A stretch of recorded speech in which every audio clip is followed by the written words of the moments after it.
right, joining us today are Molly Erdle, now Molly Goins, and Adam Goins.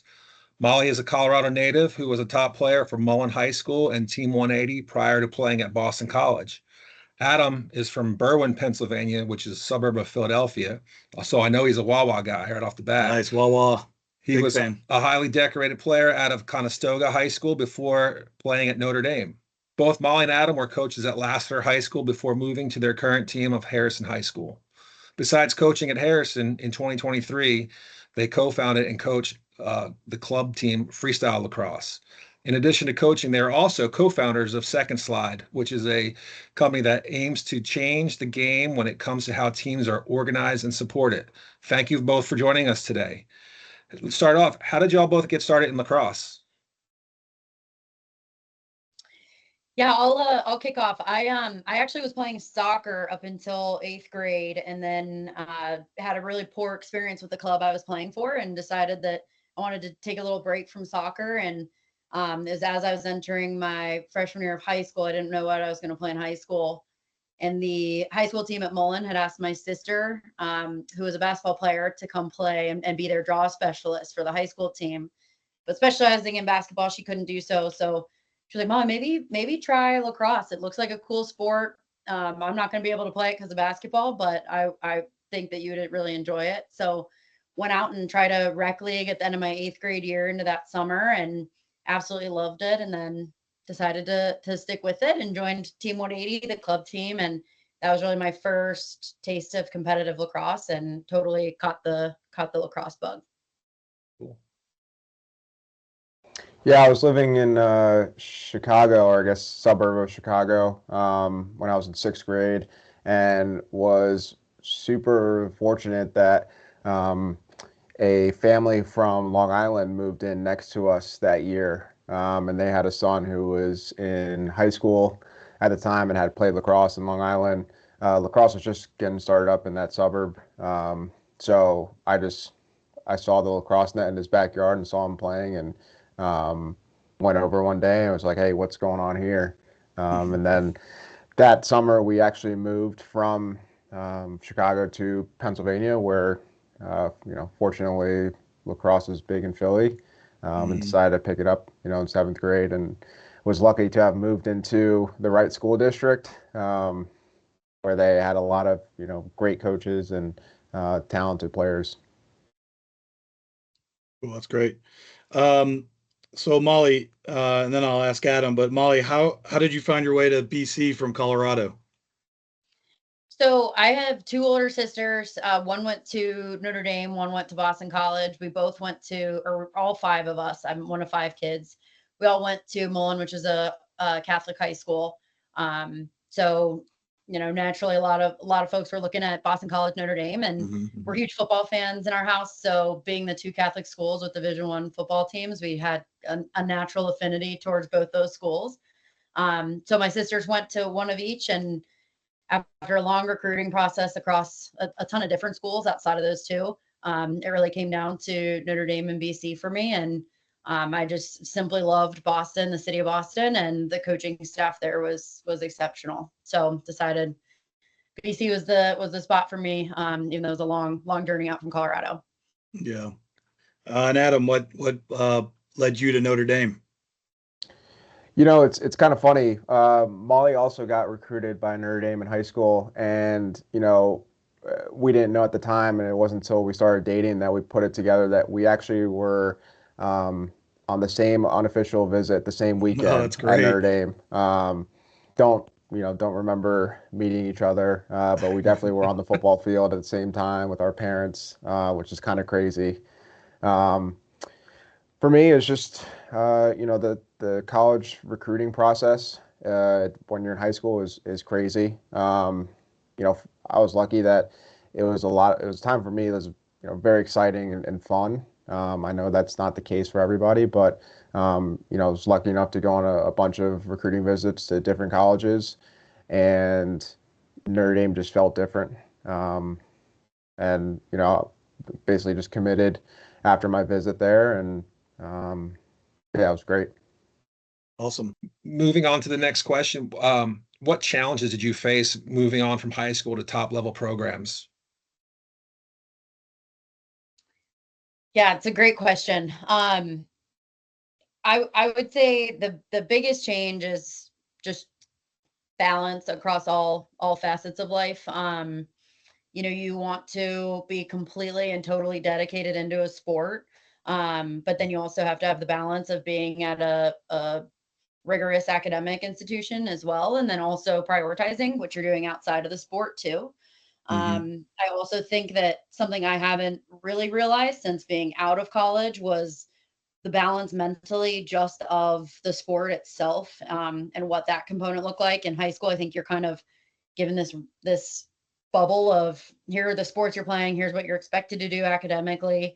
In college, you really have to just have the mental capacity to also compartmentalize, like performing at your best level in that sport, and then being able to end that, draw a line and then continue with the rest of your day. Because when you're doing something for 4 or 5 hours a day against the best in the sport, you're going to have bad practices, you're going to have great practices, and Mm-hmm. you have to be the same teammate and the same person, regardless of how those things go.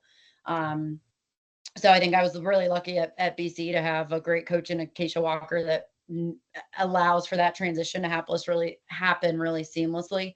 I don't think everybody's so fortunate in having a coach that's so focused on the mental fortitude it takes to jump from high school into college. So something I'm appreciative of. But I would say honestly, it's that just mental shift and your self talk, and how that needs to change from high school into college. That again, didn't really digest how big of a leap that was until afterwards, but was just fortunate to be in a program that facilitated that seamlessly. Yeah. Yeah, piggybacking off of that, I would say the mental side of the game. Um, you know, in high school, playing defense, would just be like, I've got my guy, I'm good. I'll guard my guy, we're Mm-hmm. good there. And we played pretty high level lacrosse in high school. And then getting to Notre Dame, I realized like how deep the game is and how important the mental side of like truly understanding the game and understanding what the game plan is and what the coaches are trying to teach. Um, and really utilizing tools like film and things like that. Um, that's one of the things that I encourage younger players to start learning in high school as early as possible, is to like understand mentally what you're trying to accomplish on the field. Yeah, kind of like, yeah, I'm sure you guys saw the ones that couldn't handle it, right? And it was just got too much. And, that's where you see that turnover from year to year or even semester to semester. I was a tackling dummy for a Division I football team for a couple seasons. So you saw that, as it, and we joked of I played football at UB for a couple seasons, and I was a walk on, and we called it the I-90 team because they were hitting the throughway going one way or the other home out of camp. So it was something that you guys probably saw, the ones that could balance the things that they were asking to do, and they might have even been some of the better players, but maybe couldn't have handled that adjustment. Yeah, I'll never forget. It was probably the first week of fall practice my freshman year. And again, me being kind of just a dumb 18-year-old, we were going over the defense in practice. And again, like in high school, I really just thought about like what I was responsible for. And so they were going over the whole defense and talking about what the long poles and the close defenders had to do. And then the coach just picked me out of a hat. And was like, "Hey, like, what are these long poles? Like, what's their job?" And made me go around to every single person on the field Oh man. and tell me, like, basically say what their job was. Um, and like I didn't know half of them. Yeah. And coach was like, "Hey, get off the field." Yeah. And basically was like, "You're done. Like, you're done playing today." Yeah. And that was kind of like, oh, okay. Yeah. Yeah. So, Adam, I'm going to start with you on this question. So you guys both played for some pretty good coaches, and Coach Corrigan. What's it like playing for Coach Corrigan? I would say that the biggest difference, and something that, I think Molly and I try to emulate, um, you know, inside the lines, like we're on, Mhm. and they're not there to be your friend. Yep. There's a mission to be accomplished, and basically they inside those lines, like they have a certain role to play. Um, and really I didn't understand that until I started coaching after school. And I look back and I'm like, man, that was a amazing experience. And then outside of the lines, they put on a different hat, and Mhm. Corrigan was so good at um, everything that goes into the college athletic experience that's not on Right. the field. So definitely super grateful for having that experience. I also had some like tremendous assistant coaches at Notre Dame. Jerry Yeah. Byrne, he's at Harvard Right. now. Um, one of the best coaches for sure I've ever played for. And then Matt Carwick's at Colgate now as a head coach. Right. He played at Notre Dame, and he's an awesome guy, and really enjoyed playing for all three of them.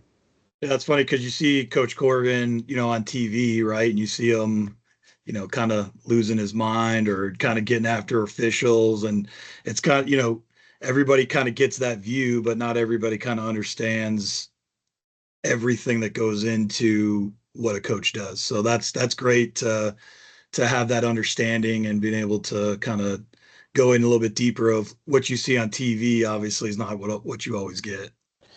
Yeah, no, I mean, I've certainly been on the receiving end of that as well. Yeah. Everybody who's played with him has. But then at the same time, like, I'll never forget when I was a freshman, he took me to breakfast one morning, and like we just talked about school and everything. Nothing really had to do with lacrosse. So That's there's also awesome. that side of the coaches that, people don't see. They don't see that on TV. They'll never Yeah. know about that kind of stuff. Yeah, that's great. So Molly, how about you talked about kind of the support that Acacia Walker Weinstein gave to you guys. What else was it like to play for her? Yeah, truly the balance, I think similarly to what Adam's saying, the ability to balance from Acacia's perspective, being totally and utterly committed to winning and being a dominant program on the field, and then being able to flip to truly caring so deeply about her players. Um, I don't know a single girl from my team, few, that actually haven't invited Acacia to their weddings, haven't sent Yeah. her the first notice on, when people are expecting children. Like she, I think what left such an lasting impact on girls on our team was that Acacia made her family part of our program, Mhm. which then made that balance so clear to her that she will get on you. And similar to Adam's experiences with Corrigan, I've had my fair share of Acacia getting on me. Um, but by also having her kids out there and had everything, and her husband was an assistant coach for us for a while, um, that balance just showed us like she can separate. All right, my family's out here. Clearly, this is the most important thing to me, but also we need to get after it on a lacrosse field. So, Yeah. her ability to do that and care for where people were at academically, socially, mentally, everything else at BC. You just trusted that she could flip those switches on and off, and she did so masterfully, and honestly continues to do so. Right when you graduate, yeah, basically everybody just becomes pals with Acacia. You just become friends with Acacia, and it's the biggest gift of being an alumni of BC is you just become great friends with your coach. I text Acacia all the time now, and just feel she's always a resource there. So she just again just a master at that balance of lacrosse and then personal care for sure. Yeah, Right. I got to see that up close last year when BC was at Clemson, and Laster was there, Harrison was there. I got to see how she treated, spoke with you, and she treated the kids from Harrison and Lassiter, and taking pictures and talking to some of the players. It was pretty cool to see that aspect. You don't really usually see that unless you're at the game or close to the program. Um, is there any specific tradition that makes the programs at BC and Notre Dame special?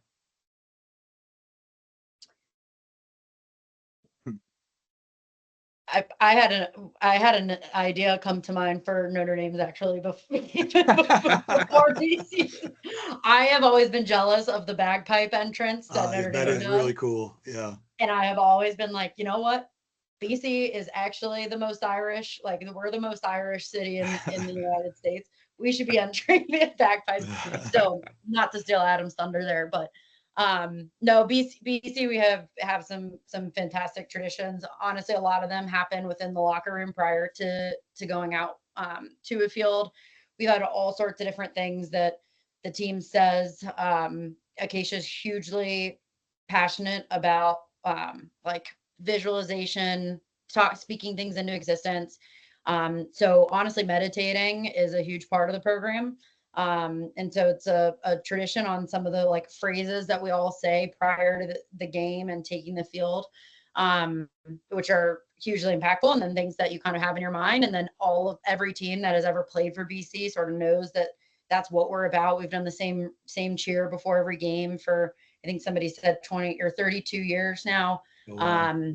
So it's been definitely just those little things that are part of the pregame preparations, especially since Acacia has become the head coach, that have stayed really important to the team and have since become tradition in the word, I would say.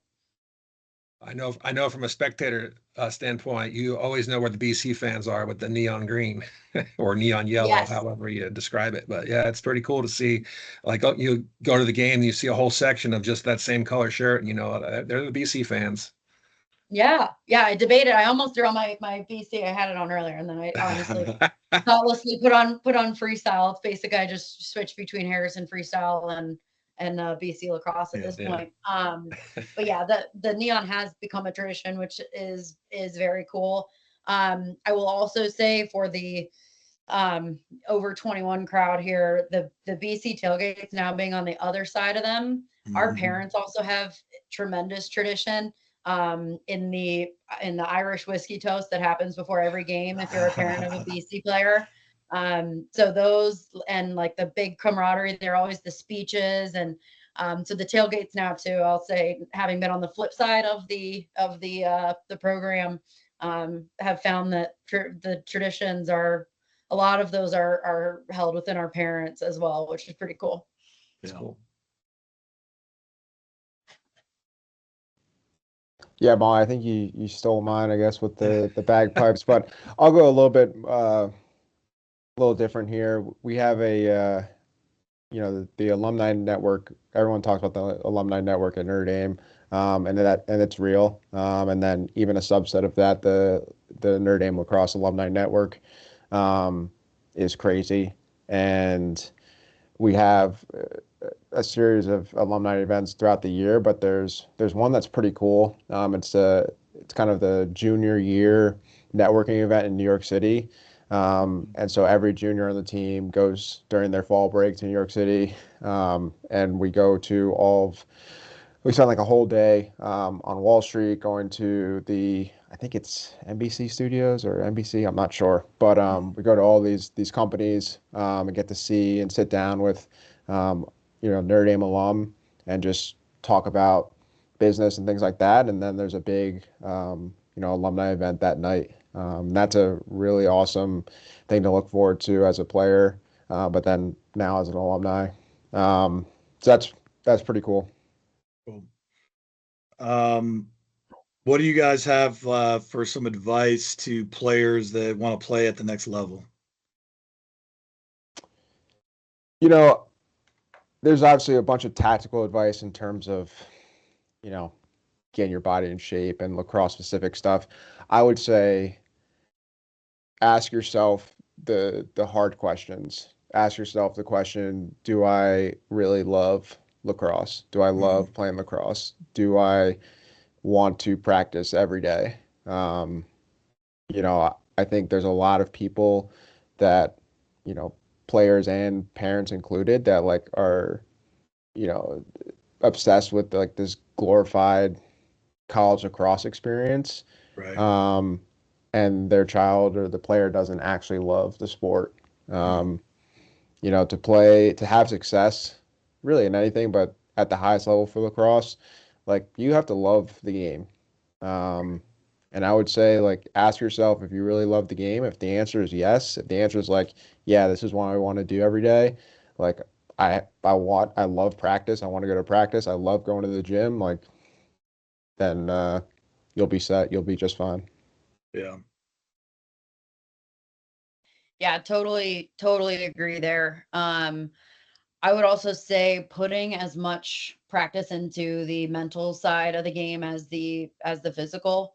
Um, it has become so apparent in now coaching at so many different high schools and with freestyle and what we're doing in the youth programs. Um, it has become so clear that so often the like mental piece of playing sports is often lagging behind the physical piece. And I Right. think that that is where, as girls get closer and closer, and guys to actually playing in college, that then becomes so obvious that that is the trailing thought. Um, and while it sounds a little ambiguous as to how you actually work on that, I think that it's something that you're going to face a ton of those challenges throughout high school. I think that is like natural preparation. So here I lean on parents a little bit more to let kids struggle in high school more often than trying to find a quick fix solution that's like, well, let's just pay another coach to help them, or, let's do X, Y, and Z to kind of band-aid approach, like tape this together so that they can be this balled up recruit ready to go. It's not really the way that I would say is the healthiest way to prep a college player. I would say like when things are hard with a coach, let your player, let your son or daughter have the super hard conversations that they need to go sit in front of their coach and actually ask why something happened. They need to have those difficult conversations. They need to own when they don't get playtime. They need to Mhm. own when another teammate treats them poorly. They need to own their conversations with college coaches. All of that is actually part of the preparation that goes into what being a college athlete is. And I think that too often kids are handicapped right now by their parents' influence there. I think the hands-off approach to let them also grow there Right. is hugely important. Absolutely. Yeah. Kids need to learn to take accountability for themselves. And it's hard as a parent, you want to be there for your kid and help them as much as possible. But at the same time, like you said, they have to take accountability for their actions. Why didn't I get on the field? What did I Mhm. do something, in the classroom that's whatever. But it's a big part of growing up is learning how to take care of yourself. Yeah. Yep. Totally. Um, yeah, I've got a bonus one for you guys. yeah. I'll Perfect. give you for free. Uh, play multiple sports. There you go. Yep. Yeah, it's everything is so specialized now. It's difficult to Yeah. make that work, but you do see the kids that are multiple sport athletes tend to be the better athletes in everything they do. So Well, and it's crazy. You hear the coaches say, watching a college game, you hear like, oh, the coaches always want you to, play multiple sports, and you hear, well, you know, this girl, so and so played, basketball and soccer, and this guy played football and wrestled,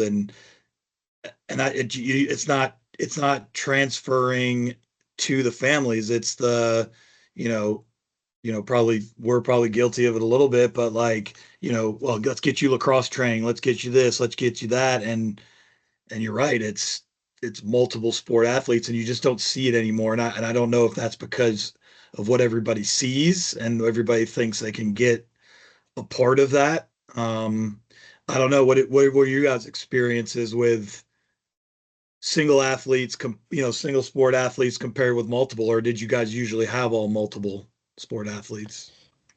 Yeah, I mean, I'm trying to think back. Pretty much all of my teammates were multi-sport athletes. Yeah. And a lot of the people that I know that play currently, I mean, you have guys now that are playing football and lacrosse Right. at Notre Dame, which is Yeah, insane. right.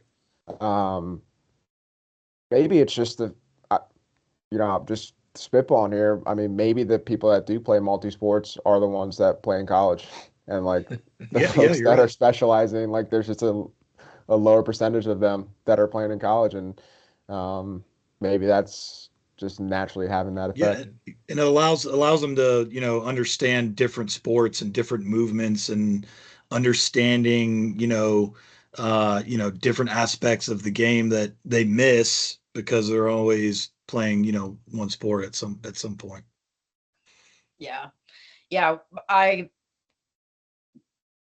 One of the most impactful players I ever played with was Kenzie Kent, who played Yep. Division I ice hockey at BC and then came to play lacrosse. Between the two teams, I think she played in 8 national championships or 7 national Wow. championships between hockey and lacrosse. She would end hockey and then 1 week later be on a lacrosse field. And her freshman year, we were playing Duke, and she wasn't supposed to play in a game. And our coach looked at her and was like, "Hey, do you have your cleats?" And she was a freshman and put her cleats Yeah. on and had an insane game. So it honestly just came from the confidence that you get from playing multiple sports.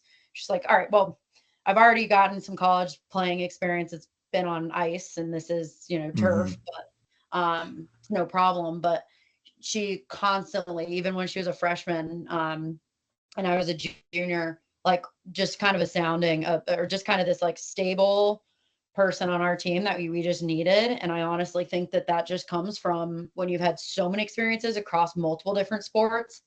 You're just not wrapped up in, okay, did I make this shot or do it this way? Or it's like, Right. okay, did we reach our objective? Did we score goals? Did we win games? Great, done.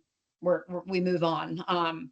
So I think her impact is lasting on me on why that's important. And kudos to Acacia Walker for saying, cool, we'll take a top 5 or 10 recruit. She was hugely recruited for lacrosse, and I'll get her in the second half of our season. That's no problem. Let her play hockey. That'll only make her a better lacrosse player.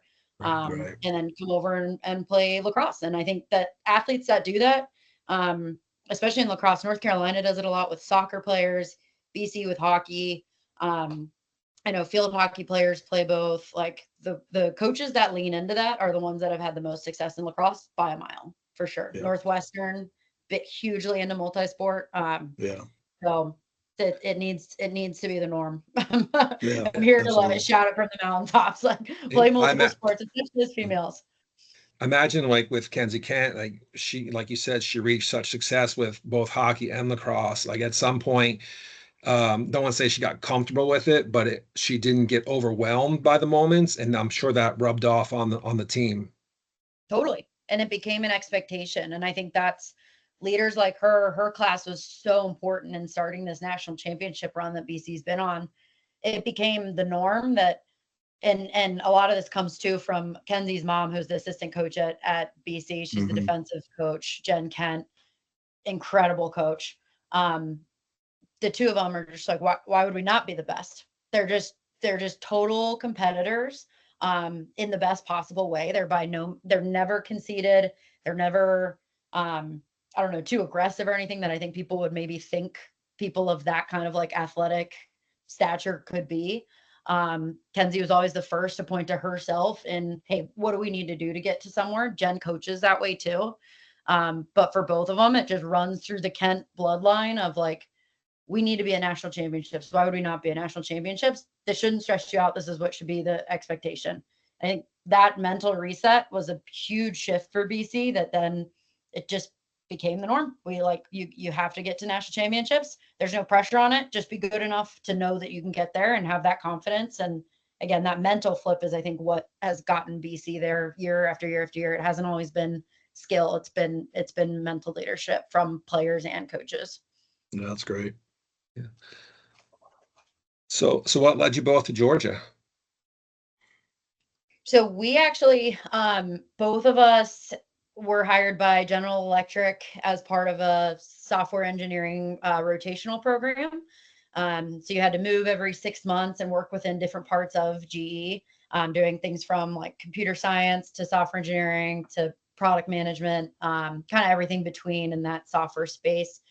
So we both did that. We actually met at a training in New York. That's how we first met each other. And then we both rotated through different states and cities.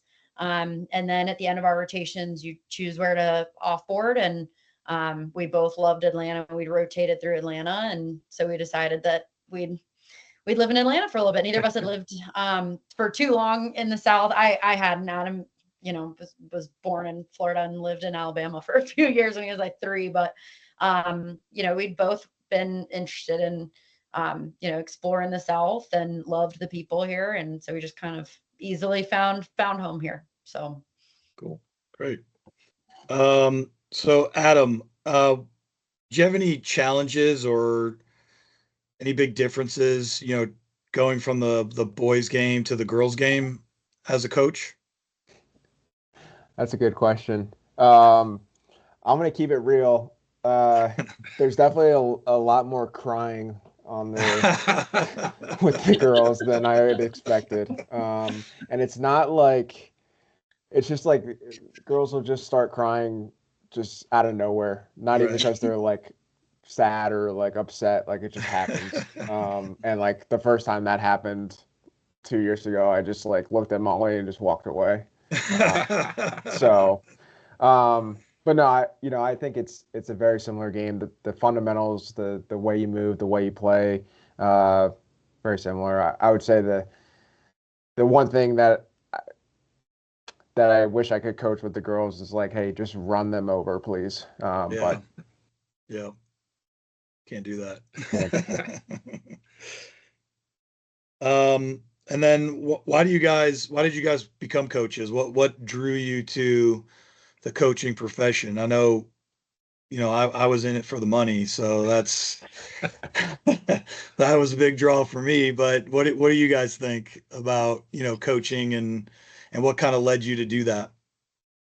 Yeah, I think Molly and I pretty much share uh, the same view here on this. I kind of just feel like there was this long line of coaches that gave that knowledge, that passed along that knowledge of the game to me. And I was lucky to have those coaches and, wouldn't be here, wouldn't have the opportunities I've had in life, without them. And so I feel like it's like a responsibility that I have this knowledge that they've passed on to me that I need to pass on to the next generation. I was talking with a former player, former professional player who was thinking about getting back into coaching, and I told him like, hey man, like, you're 35 years old, and you know you're an expert in lacrosse. Like there are few people like being an expert in something is very rare. Um, and I was like, hey, you're 35 and like becoming an expert in two things in one lifetime is like almost impossible. Yeah. So I was like, why would you not share something and share your expertise? Yeah. And definitely got him thinking a little bit. That's great.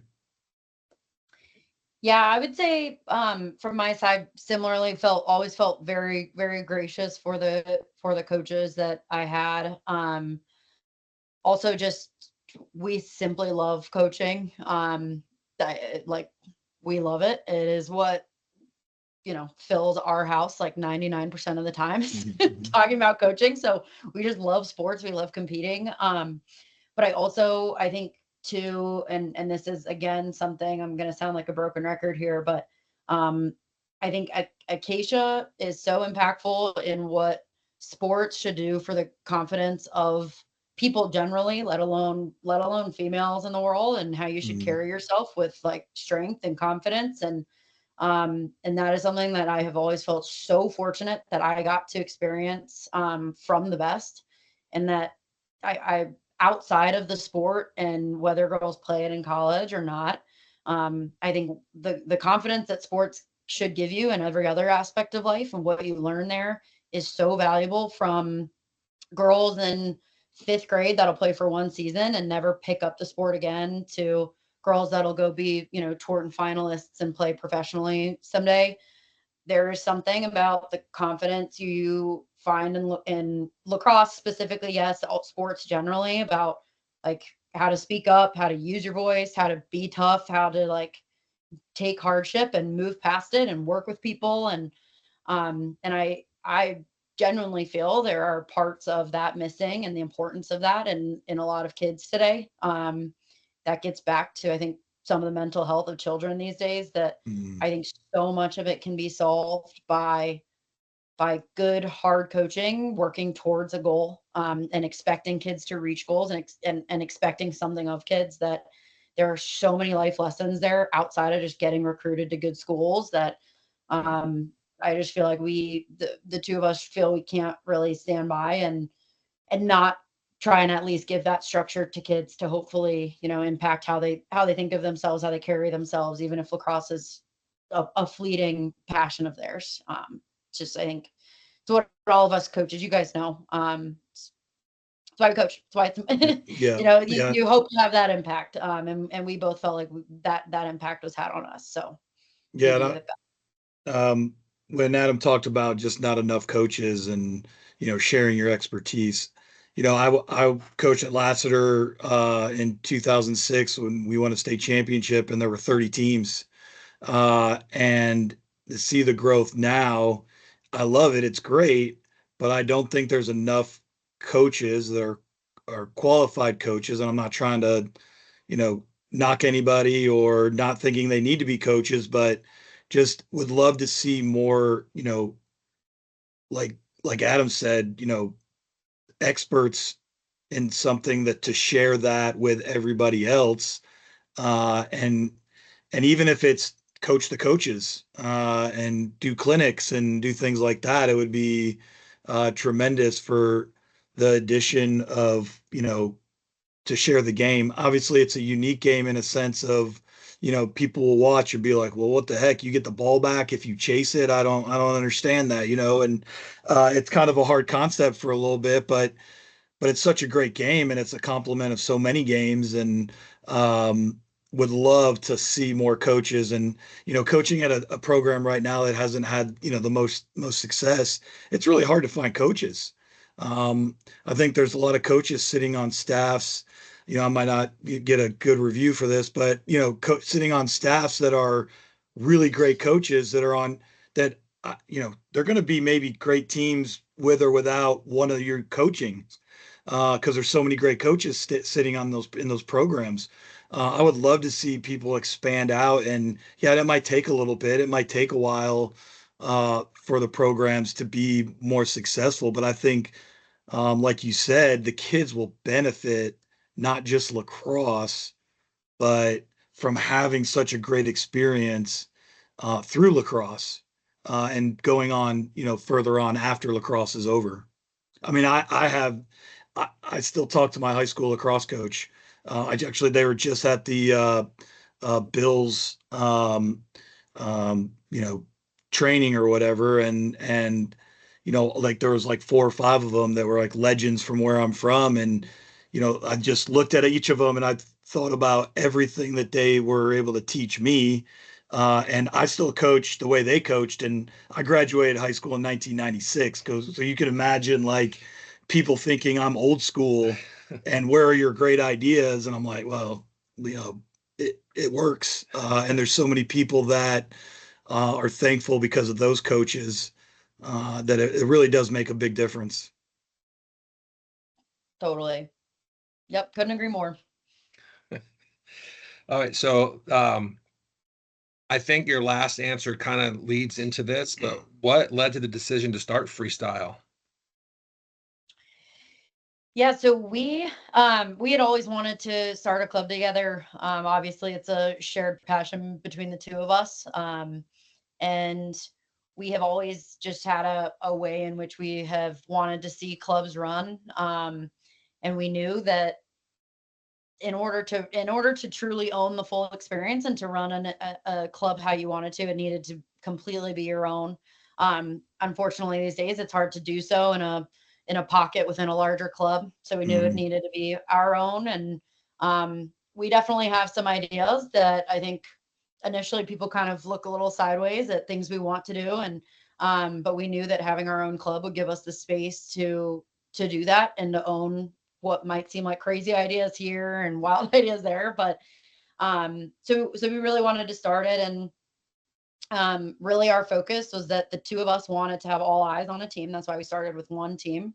And we've since grown to have two teams now with an amazing coach that we brought on for our 2030s. But yeah, we really just wanted to be able to give the entire wing to wing experience, from what should be happening from a mental perspective to recruitment to X's and O's on a field to nutrition to strength and conditioning, really all of it, and run it honestly as like a microcosm of what college athletics look like in a club experience, and knew that in order to do that, we needed to start our own club, and wanted it to be super small so that we can be ultra focused on our 20 girls and make sure that that experience is perfect for them.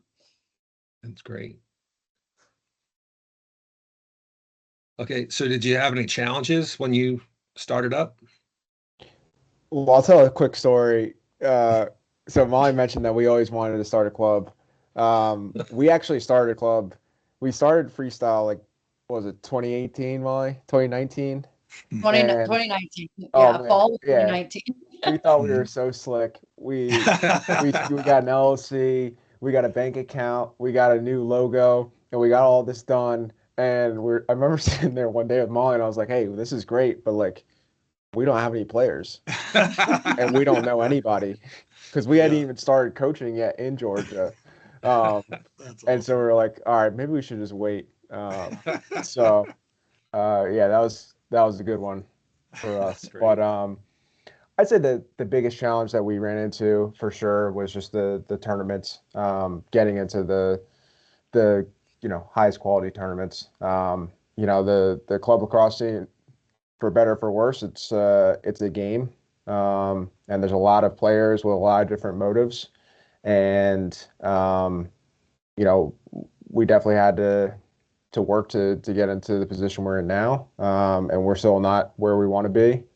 So just to continue to understand the ins and outs. I'll tell you what, the biggest racket in the world is this state of play stuff, where we would agree 100%. Don't start on that with us. Oh, there's no discounts in these hotels. I can go on my app and get a better discount. I think they charge more for stay and play. Yeah, and I went on. I was doing the hotel stuff for a tournament we're playing next year, and I went on the site and they're all sold out. And I was like, well, hey, what am I supposed to do here? And I've been on those where, there's like 3 rooms here, 4 rooms there. It's like, hey, man, what are we doing here? Just let people stay in whatever hotel they want to. That's awesome. So that, I guess, that kind of leads into the next question too. It's like, now that you're directors, are you seeing different sides of things than when you were just coaching club teams? Yeah, for sure. It's insane, the club lacrosse scene. It really is. There's no other word for it. I'm not going to sit here and complain about it, other than the hotel thing, because that's just annoying. That just has nothing to do with lacrosse. Right. But I think everybody involved in the sport needs to take a step back and really like evaluate if what they're doing is for the good of the sport and for the good of the players. Just peeking behind certain curtains. There's a lot of full-grown adults making childish decisions in the sport, and so I would just challenge everybody to kind of ask themselves those tough questions. Good. Yeah, excellent. And I know, like, I saw on your Instagram that you brought in Dempsey Arsenal for a practice back in the fall, like using your resources of, top level people. I mean, she's one of the, most popular and best players in the world. Like, to have that opportunity for your kids to get, small group time with someone like that is really, really cool and impressive. Where do y'all see freestyle in the next 5 years? Adam actually painted a great picture of this the other day. We were talking about the importance of really like visualizing an end goal for something. This is kind of a phase we're in with both starting a business with Second Slide and Freestyle and Harrison, and so constantly kind of have to ground ourselves in, all right, what does success look like, at least at those kind of time markers. And with Freestyle, I think there's a component of it that is, having girls sit in front of college logos that they are super proud of, and how they worked to get there, knowing that they're signing, letters of intent to go play there. But then I think success in that also looks like we at our freestyle practices. So backing up a little bit, I coached a 2024 Atlanta Storm team that had a number of girls that are going to play in college next year, or I guess here in a few weeks, actually, which is crazy. And so a ton of them during the entire time we've had freestyle, the last year, have been coming out to so many practices to help girls continue to get better. So we'd have Wednesday open practices all summer where we'd have 10 to 12 college committed girls come back and then play against our freestyle girls to make them better. So I think, yes, we have the side where we would love a bunch of them to be committed, and that's great. And that's definitely a part of the goal. There's also this piece that our vision in 5 years is that group of girls, whether they're playing or not, they want to come back, and whether it's in a coaching capacity or a playing capacity, be coming to Wednesday open practices 5 years from now. In that, they're then helping that whole next generation of the game grow. In whatever capacity that might be. It doesn't have to be D1 lacrosse to look successful. Right. But just, happy, healthy, mentally strong women that want to come back and help other girls get to that place. That's, I think, what I would define success as in 5 years. And that's great. You have those older girls play with your current team, and it kind of gives them a chance to model what a college player looks like or a high school player looks like, and not necessarily maybe be a role model, but at least show them like a little bit of a blueprint what it takes. Totally. We've seen that be so impactful with girls. We have a number of girls that, we have seen these committed girls come, and it's very cool to be strong. It's very cool to be tough. It's cool to take hits from other girls in practice. It's cool to have great grades. And just by walking around, and, we've had Avery Hudson out that's committed to BC, and Elizabeth Bond that's committed to Johns Hopkins, and girls that carry themselves with a lot of humility, even though they're going to play at great places. That it is really contagious to girls to say, okay, without it having to exchange words at all, they're very receptive to these girls that come out and say, that girl is in excellent shape. She's so strong. She loves it's cool to lift weights as a female. It's cool to be in AP classes and working your tail off in school. Those things that aren't even spoken about, it's so impactful for girls way past the lacrosse to be like, oh, that's how I want to carry myself. I want to be a confident senior someday. That starts to rub off on them now. And Absolutely. We're so lucky in the sport of lacrosse and in Georgia that I just think women carry themselves really, really well here. And I think it's a lot of tough girls coming out of high school here. And I love it. And I think it's just really impactful for younger girls to see that, especially those that are dealing with all sorts of different stuff as they go into high school. And we're at that age with these girls. Yeah. So it's really impactful for sure. Yeah. Well, we both have daughters, so we understand that transition and great days, bad days. And like Adam said, the crying for sometimes no apparent reason, but but it's great to have those role models and whatnot. And I think that's great for your girls to see that from those players, and see that their success is because of how hard they work. And it doesn't just happen just because, oh, I want to go to BC or I want to go to Johns Hopkins. They just get there. They can understand and see the success because of their work. So kind of two-part here. Where do you see lacrosse in Georgia in 10 years? And what's it going to take to elevate the level of lacrosse compared to, maybe some hot spots? Like I feel like, it's kind of jumped over Georgia and it's been in Florida. I think I have my, thoughts on why that happened.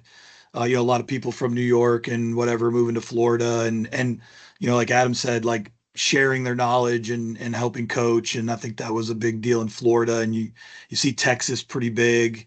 Where do you see it, and what's it gonna take for us to be in that level of, maybe not a hot spot, but maybe compete? I think we're seeing a little bit of it now, but with, I guess, maybe just more numbers or whatnot. Yeah, I'm fired up with the prospect of Georgia lacrosse. I think one thing that needs to change. I think a lot of the GHSA rules honestly inhibit growth of the sport here. 100%. I was on with a number of people. I was actually just talking to a woman that runs a huge collective of women's lacrosse coaches here, and she's like, "Oh, you coach in Georgia? Those high school rules are insane there." I've talked to the coaches at BC. I've talked to coaches at a number of places from different states. Everybody knows that Georgia's associated with the handcuffs we have to have to coach club, coach high school with a limited number of coaches here. Yeah. It inhibits the growth of the sport, point blank. So I do think that will change or need to change. But that said, I think I know I am extremely optimistic with where Georgia lacrosse is headed. Obviously, mostly through the lens of women's, just because that's what I'm most familiar with. Obviously, with Adam, we've been exposed to seeing like Thunder and 3D, and then the high school scene at Lassiter and such explode. But from a women's perspective, like talking to college coaches through that storm recruiting process, now with freestyle, coaches love how girls from Georgia play. It's so different from how people are taught in different parts of the country, especially in the Northeast. I think, again, like I was saying about some of the girls that I've coached in the past, I think it comes down to girls from Georgia are tough. And I think that that's something that's very cool for Georgia girls to own, is that this is the style of lacrosse we play. It doesn't need to be the most skilled. Maybe we haven't been playing since we were 5. But I love that. I think girls say, all right, we need to get this ball into the back of that net.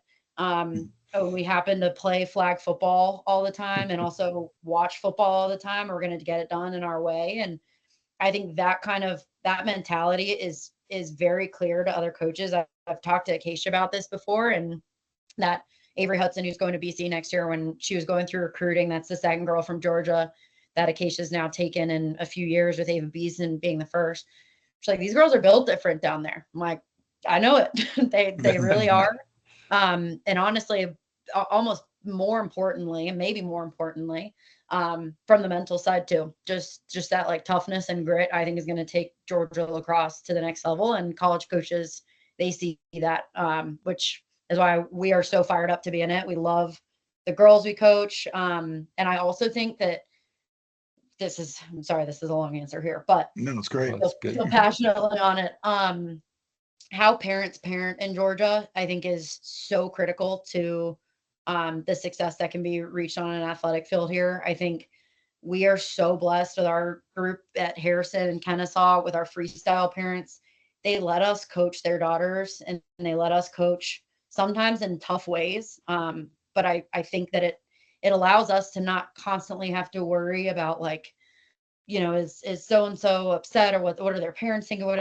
I think there is such a great balance here of, gotta maybe call it old school athletics, but like, yes, that you need hard coaching, and then you pick them up, and you need positivity, and there's balance in all of this. But I just know people coaching in other parts of the country that have to worry about a lot more of the sensitivities than we do here in Georgia. And I think that has been the best possible thing for athletes up until this point. And I think it'll be what then honestly catapults Georgia, especially female athletics, past a lot of other parts of the country. And I'm pumped to be a part of it. That's awesome. Yeah, I know as a parent, I never played lacrosse. I played hockey and baseball growing up, and I've never been the parent that's complained to the coaches about my kid. Like we talked earlier, I'll say to my kid, hey, you need to go talk to the coach, find out what you need to do differently to get your playing time fixed or whatever.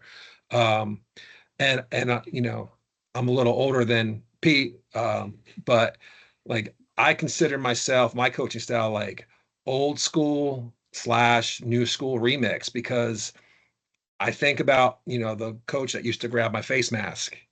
You can't do that now, but you can still have the same impact on a kid without that part of it. So, it's like tough love, and, as long as you're not like abusing the kid, there's nothing wrong with tough coaching.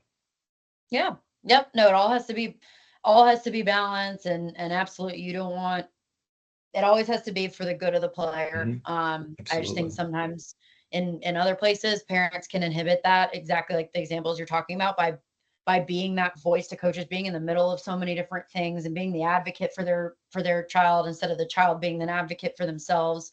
We just feel we've been really blessed by the parents here in Georgia that is something that resonates super easily with parents to say, nope, that is their fight to fight. And that allows us to just take steps with players much more quickly than if parents are in the middle kind of saying, say this, don't say this, say it to me, not to them. Just feel we constantly feel fortunate with from parents that I've had from Campbell High School to Pace to Lassiter to Harrison now.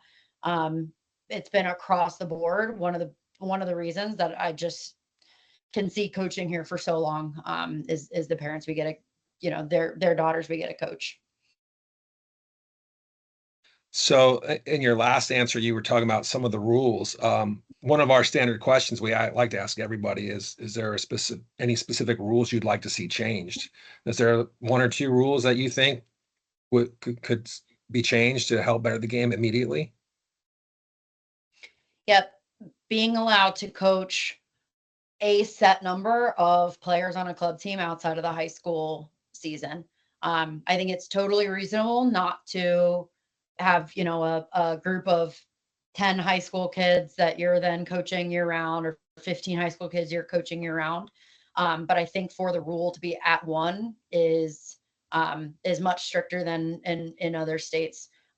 Many other places, it's between 3 to 6, 4 to 8. It's a number because again, resources for women's lacrosse coaches often few and far between, especially out of places that aren't the Northeast. And I think Kelsey Ayers, who I've worked closely with on some of these rules, she had an excellent point that I'll support her fully on. And in speaking of the rules, is that women's lacrosse is a physical game. A lot of people overlook that at times. And I think with games where balls are flying at 70 miles per hour and you can cross-check girls and concussions are prevalent and contact is very prevalent, that you need adequate educated coaching, just like you would expect in football, just like you would expect in any contact sport. That coaching has to be there. And if the norm is to continue to throw coaches that don't have experience in how the game should be played safely, just by inhibiting that one club player can't play on a high school team, I think we're getting away from the mission here and keeping players safe. I think it can be done in a balanced way that you're not tilting the scales towards clubs and high schools and creating these pockets. I think that there can be a balance in that way while also promoting the safety of the sport. Adam, you have any rules you'd like to see changed? At the high school level, I would love to have defenders be able to run through the crease for girls. When I saw that the first time I got on the women's field, I was like, okay, what are we doing here? It just seems so foolish. They allowed it in the college game. They allowed it in the men's game. Easy fix. Yeah, when I just being a dad watching it, I was like, why are they running around the crease? It's taking forever, and they're gonna bad angles. And I mean, is there something like kind of like safety with that? I mean, you imagine, you have to run around and chase, and I mean, I don't know. I mean, maybe I'm making that up with safety, but like being able to go through the crease might reduce some things. Cause I mean, I know one instance that my daughter had in a high school game. She almost got her head taken off because the girl had to come over the crease around it. And she was doing everything she could to keep her from doing it. And, nearly took her head off and like had, marks on her neck because she's trying to do her job. But I feel like if you can go through the crease, your point of contact is a little bit different there. Yep. Yeah. It got changed for the college level in my freshman year at BC, so 2012. So it's a super lagging rule that there's really no safety difference there. Somebody who's played it both ways. I've gotten decked as a defender in both capacities. So that one needs to change for sure. I do think it's actually on the docket to change this year. Okay. Again, shout out to Kelsey Ayers, who's our biggest women's lacrosse advocate here in the state, getting some of this changed. So Adam will definitely be pleased on Yeah. What if that what comes. about a shot clock? What are your thoughts on that? I have my opinion on that, but what do you guys think? I think that we struggled to find great timekeepers as is at different Ah, high schools. That I fair think it enough. was a hot mess. I think it's a great idea. I would love it. But we already have trouble with like stopping the clock on timeouts and Right. that. I'm like, this Yeah, would you're just right. be Yeah. You added. might have just changed. You might have just changed my mind from that comment right there. Yeah. Like my argument is like if you don't have enough officials, well, my point is, well, if you have football officials, they do that for football, so they know how to run it, and you don't have to know the rules. You just have to know, when it starts, when it stops, when it resets, and maybe even high school it doesn't reset. I just feel like mimicking the college game, and I know we're not always the end game is the college game, but mimicking the college game as much as you can to have people that may want to go there to be prepared. I mean, it's trickled down from Division One to club lacrosse in college. Everybody's using the shot clock, and you know it's something that would just obviously mimic what's already happening. And I know up in New York, the conversations happening. I know in Maryland and the MIAA, it's already happening, and I don't know about the women's side, but it's there. I know the argument is like, well, we have teams that can't pass and catch, and I'm like, okay, well, what's stopping that from like you get the ball, it's being turned over in 10 seconds anyways. Like, having a shot clock isn't going to give the other team more opportunities if you can't pass and catch. So to me, that kind of like is a moot point for me, and just at least the other team has a time frame now of having to have the ball, and okay, so you shoot within the last 10 seconds, whatever happens, but I don't know. I guess I kind of like the idea. Football has to have a play clock now posted, so we already have like the technology there. Yes, maybe having a mom and dad not work the clock, but maybe having an official that football, or maybe even basketball or some capacity where, okay, you don't have to know all the rules of the game, but you just have to know when to start it, when to stop it. If we do have a reset, maybe not have a reset in high school, but you know, I don't know. Yep. I'd like to see it. No, I'm with you. If we could get an official running it, if it could be staffed, I'm totally here for it. We had some of the changes from this year, like the 2-minute running clock within the first and third quarters of the high All school right. season. So dependent. You had to burn a timeout so that time wouldn't run out. Yeah. And like the headache that was insane. I'm so glad it sounds like that rule is going to change too.